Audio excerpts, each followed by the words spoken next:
Shalom Israel, I am Sister Jackie. This is my countdown of the top 10 evil tactics used by our enemies. I pulled this list from the Bible, but as I learned more about our history, I found that these same tactics were used against us over and over again. So let's get started with the countdown. Number 10. Mocked us. The number 10 example is taken from Nehemiah chapter 2. Our forefathers wanted to rebuild Jerusalem. Well, that grieved some people. Maybe they should have just minded their own business. But let's pick up what they said in verse 19. But when Sanballat the Hornite, and Tobiah the servant, the Ammonite, and Geshem the Arabian heard it, they laughed us to scorn and despised us and said, What is this thing that ye do? Will you rebel against the king? I guess they didn't know it was the king who gave us permission to rebuild. But they didn't care about that. This was all about taking away hope. What I love is Nehemiah's response, so please read verse 20 on your own. Number 9. Threatened us. We are back in Nehemiah, and honestly, I probably could have taken most of this countdown from that book. Okay, we're in chapter 4. We rebuilt the wall, and Sanballat was hot with a triple T at the end. Now he wants to meet with his brethren and the army. Whoa, was he serious? Did we build some type of weapon? Let's pick up what he said in verse 2. And he spake before his brethren and the army of Samaria, and said, What do these feeble Jews? Will they fortify themselves? Will they sacrifice? Will they make an end in a day? Will they revive the stones out of the heaps of the rubbish which are burned? Interesting. I smell fear. He made it seem like rebuilding the temple was more powerful than any weapon. He probably was on to something. He knew that his army wasn't enough, so he had to stop the people who had someone greater than any army. Sounds familiar? But look, Tobiah stepped it up a notch. He threatened our property. Let's listen in. Now Tobiah the Ammonite was by him, and he said, Even that which they build, if a fox go up, he shall even break down their stone wall. That was nasty. Sadly, this verse reminds me of what happened to Black Wall Street. Number 8. Conspired against us. We journey to Exodus to read about Pharaoh. I think this man was suffering from some type of overactive imagination or maybe demon possession. He imagined that we would go to war against Egypt. Where was his proof? But let's look at chapter 1 and verses 9 through 11 to see what he did. And he said unto his people, Behold, the people of the children of Israel are more and mightier than we. Come on, let us deal wisely with them, lest they multiply, and it come to pass, when there falleth out any war, they join also unto our enemies and fight against us, and so get them up out of the land. Therefore they did set over them taskmasters to afflict them with their burdens, and they built for Pharaoh treasure cities, Python and Ramesses. Doesn't this sound like the transatlantic slave trade? Number 7. Beguiled us. We are back in the book of Nehemiah. I can't help it because these heathens were scandalous. They had no shame. They went from mocking us to threatening us, and now they want to be our friends. Really? Let's see whether Nehemiah fell for it. I'm picking up in chapter 6, verses 1 through 2. Now it came to pass when Sanballat and Tobiah and Geshem the Arabian and the rest of our enemies heard that I had builded the wall, and that there was no breach left therein, though at the time I had not set up the doors upon the gates, that Sanballat and Geshem sent unto me, saying, Come, let us meet together in some one of the village in the plain of Ono. But they thought to do me mischief. Nehemiah didn't fall for it, and neither should we today.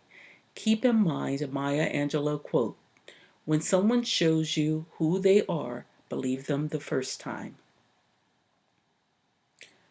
Number 6. Lied on us.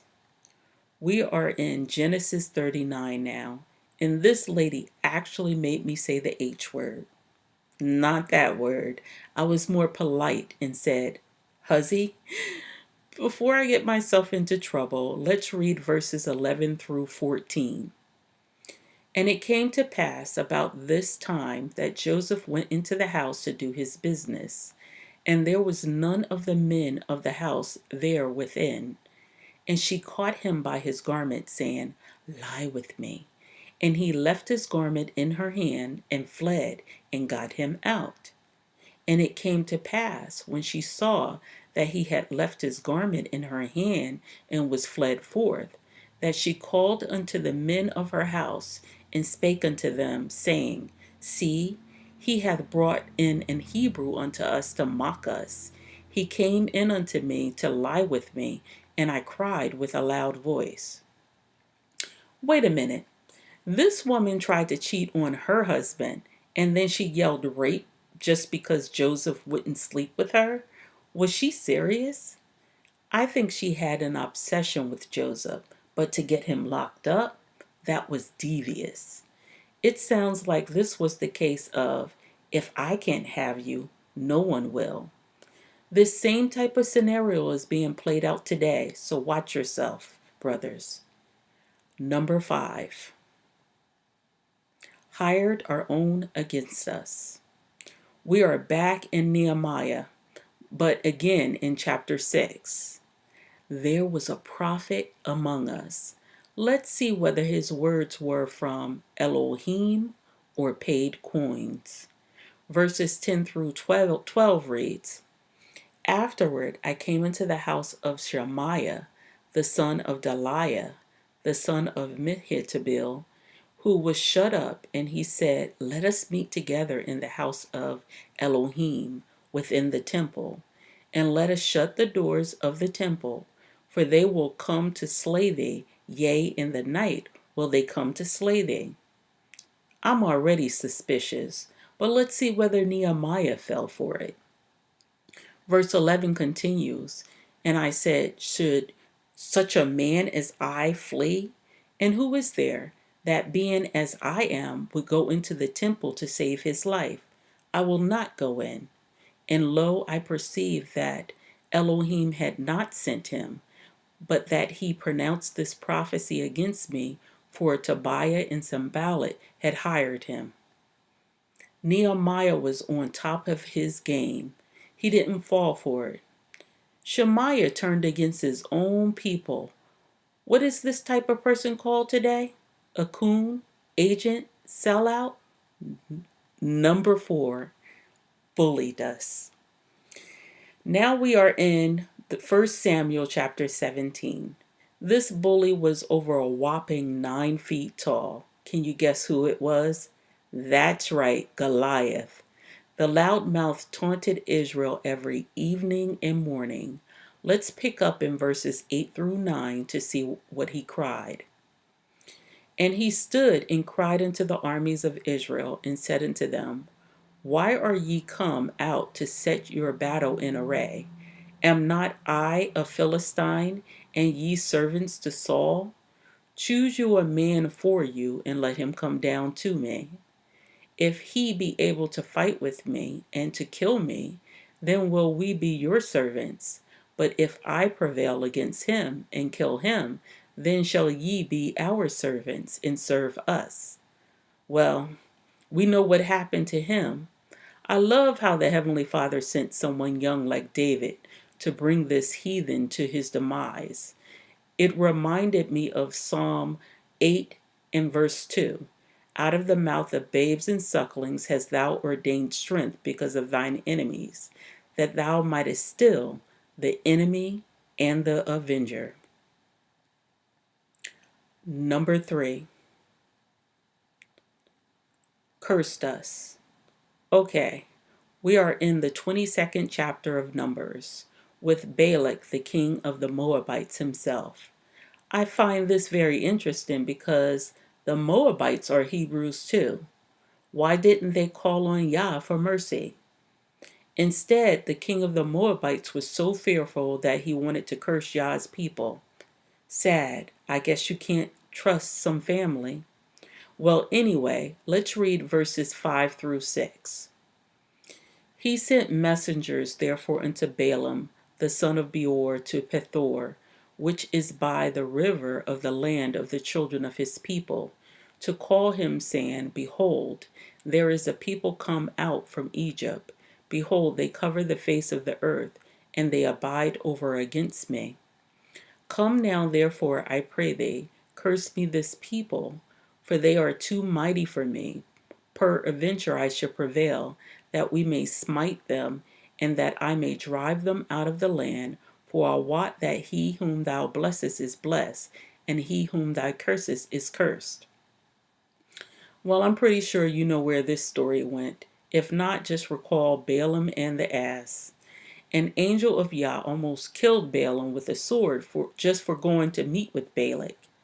In the end, Balaam was only allowed to bless Yah's people and not curse them. Number 2, entrapped us. We turn now to Daniel chapter 6. These so-called professionals were green with envy. The slithering snakes knew the only way to find fault with Daniel was to go against him concerning the law of Elohim. So let's read verses 6 through 8 to see what they did. Then these presidents and princes assembled together to the king, and said thus unto him, King Darius, live forever. All the presidents of the kingdom, the governors, and the princes, the counselors, and the captains have consulted together to establish a royal statute, and to make a firm decree, and that whosoever shall ask a petition of any god or man for 30 days, save of thee, O king, he shall be cast into the den of lions. Now, O king, establish the decree and sign in writing, that it be not changed according to the law of the Medes and the Persian, which altereth not. That was entrapment. They knew Daniel wasn't going to listen. But it is good that Daniel still prayed, because the Most High sent an angel to shut the mouths of the lions, and he was spared. However, his accusers suffered the fate that was meant for him. King Darius ordered them to be thrown in the lion's den with their wives and children. Ouch. Well, I'll spare you the details, but let's just say they didn't make it. And finally, number 1, enticed us. This took a lot of nerve. There is no way that the devil didn't know Yeshua, but he tried to entice him anyway. Turn now to Matthew chapter 4, verses 8 through 9.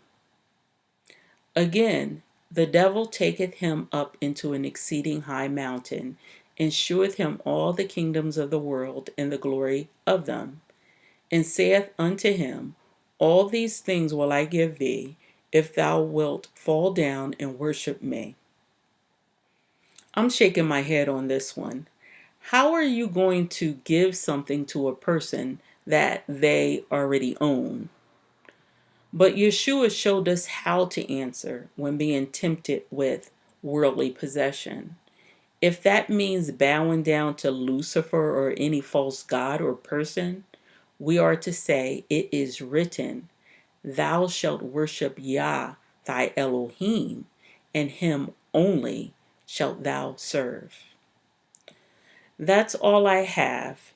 If you have a top 10 list, please post it in the comments. If you like this video, please consider hitting the like button and share this video with others. Thanks for watching, and please don't forget to subscribe and have a wonderful night.